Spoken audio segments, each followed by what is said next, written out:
Top quality और consistent performance के लिए सिर्फ सिल्वर पंप नाम याद रखना। કે જ્યાં સગીરાને બેભાન કરી દુષ્કર્મ ગુજાર્યું હોવાની ફરિયાદ થઈ છે।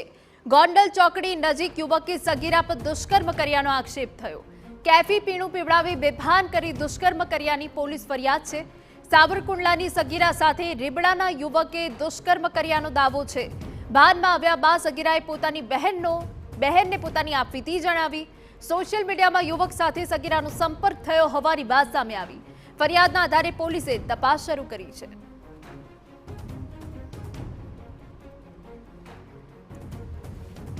તો કેફી પીણું પીવડાવીને આ સગીરા સાથે દુષ્કર્મ કરાયો હોવાની વિગતો અહીંયા સામે આવી છે। રીબડાના કોઈ યુવક દ્વારા આ સગીરા પર દુષ્કર્મ ગુજારવામાં આવ્યું છે। જ્યારે આ સગીરા ભાનમાં આવી ત્યારે તેને પોતાની બહેનને પોતાની આપવીતી જણાવી અને તે બાદ પોલીસ ફરિયાદ કરવામાં આવી છે।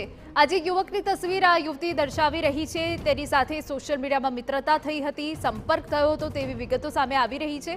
હાલ તો પોલીસે હવે આ દિશામાં વધુ તપાસ હાથ ધરી છે।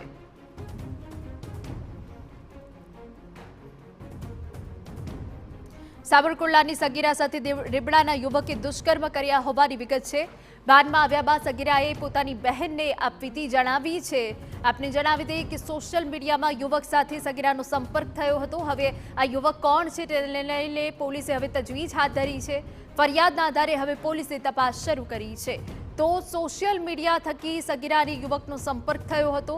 આ સગીરાને બેભાન કરી દુષ્કર્મ ગુજારવામાં આવ્યું હોવાની વિગત છે।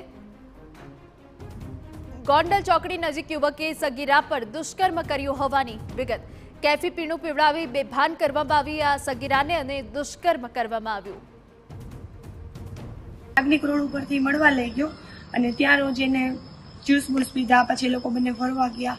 શું કર્યું આ તે બધું ગોંડલ ચોકડી પાસે થયું, જે બી કંઈ થયું પછી એને પ્રોપરલી એની સાથે જે બી દુષ્કર્મ આચર્યું કે જે બી કર્યું, છોકરી અત્યારે એમ કહે છે કે હા મારી ઉપર 374 જ કરી છે, એટલે અમે ફરિયાદ દાખલ કરાવી।